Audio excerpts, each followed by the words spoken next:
Hello दोस्तों, Iran, Israel और US के बीच का टेंशन लगातार बढ़ता जा रहा है, जिसकी वजह से आज इन्वेस्टर्स के 13 लाख करोड़ से भी ज़्यादा का लॉस देखने को मिला है। आज के इस हेवी क्रैश का असली कारण था स्ट्रेट ऑफ हॉर्मुज। जी हाँ दोस्तों, ईरान ने oil supply line straight of Hormuz पर रोक लगा दिया है, जिसके वजह से क्रूड ऑयल का प्राइस $115 के पार जा चुका है। आज लोग डर रहे हैं, पैनिक में माल बेच रहे हैं, लेकिन अगर आप ट्रेडिंग डायग्राम से जुड़े हैं तो आपको पता था कि ये होने वाला है। ईरान ने स्ट्रेट ऑफ हॉर्मुज को ब्लॉक करने की जो बात कही थी, आज मार्केट ने उसे सीरियसली ले लिया है। ये वही इंडिकेटर्स है जिनकी वार्निंग मैं आपको लगातार दे रहा था। लेकिन बात सिर्फ वार्निंग की नहीं है।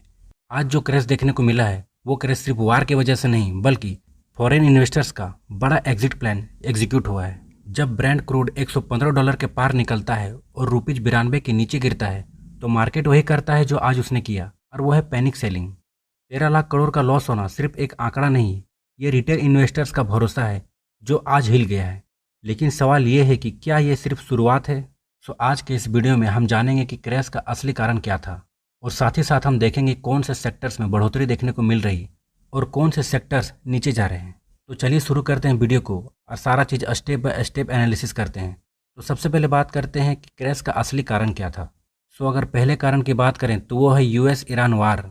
जी हाँ दोस्तों, जैसे कि हम लोग को पता है कि ये वार ईरान और इजराइल के बीच में शुरू हुआ था, लेकिन अब ये वार ईरान और यूएस के बीच में हो रहा है।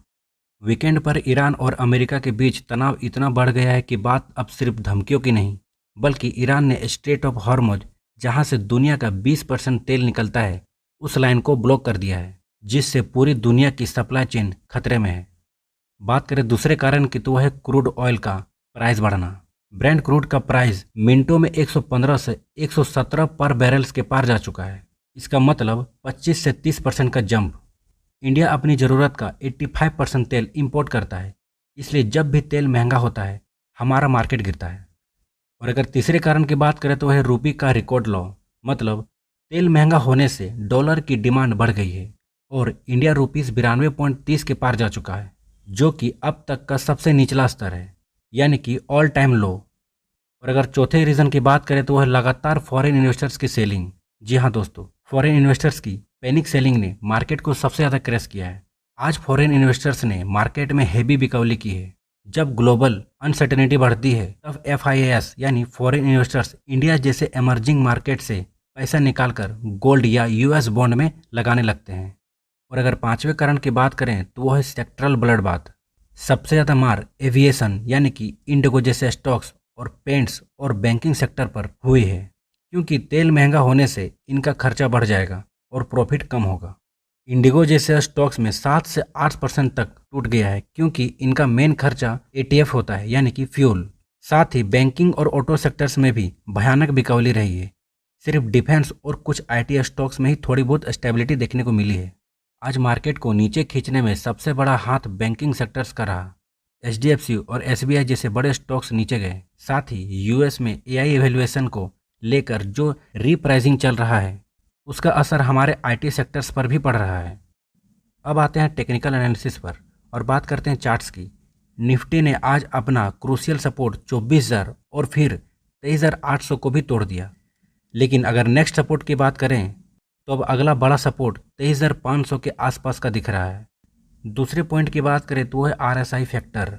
आरएसआई ओवरसोल्ड जोन की तरफ जा रहा है, जिसका मतलब है कि एक छोटा डेड कट बाउंस, मतलब थोड़ी रिकवरी आ सकती है। लेकिन जब तक निफ्टी 24,500 के ऊपर सस्टेन नहीं करता, हर उछाल पर सेलिंग प्रेशर बना रहेगा। अब बात करते हैं इस क्राइसिस में हमें कौन सी स्ट्रैटेजी अपनानी चाहिए। तो सबसे पहला है लम सम से बचें। अगर आपके पास कैश है तो उसे किस्तों में डालें, मतलब एसआईपी मोड में। एक साथ पूरा पैसा ना लगाएं। बहुत से इन्वेस्टर्स ऐसे गलती करते हैं जिन्होंने पहले से स्टॉक खरीद लिया है और वो स्टॉक नीचे जा चुका है तो पैनिक में सेल कर देते हैं, लेकिन ऐसा नहीं करना है। और बहुत को ऐसे करते हैं कि उस लॉस से बचने के लिए और अमाउंट खरीदते हैं ताकि उसका पोर्टफोलियो एवरेज हो सके, मैनेज हो सके, लेकिन ऐसा भी नहीं करना है। जब तक मार्केट 1-2 दिन के लिए सस्टेन नहीं करता है, जब तक आपको थोड़ी बहुत 1 से 2% की ग्रोथ देखने को ना मिले, तब तक कोई भी स्टॉक ना खरीदें। सो अगर बात करें ओवरऑल कंक्लूजन की, तो ये मार्केट का दौर पैनिक करने का नहीं, बल्कि सीखने और ऑब्जर्व करने का है। हिस्ट्री गवाह है कि जब भी मार्केट में ऐसा क्रैश हुआ है, उसके बाद में नए हाइस बनाए हैं। यकीन मानिए, जो मार्केट एक साल में ग्रोथ करता है ना, जिस दिन जियो पॉलिटिकल टेंशन खत्म हो गया ना, पूरा वार अगर खत्म हो जाता है, तो वही एक साल का ग्रोथ आपको 3 से 4 महीना में दिखेगा। सो पेशेंस बनाइए रखिए। आज के इस एनालिसिस पर आपकी क्या राय है? क्या आपको लगता है कि निफ्टी 23,000 तक जाएगा? कमेंट में ज़रूर बताएं और इसी तरह का शेयर मार्केट अपडेट्स के लिए हमारे चैनल को सब्सक्राइब करें।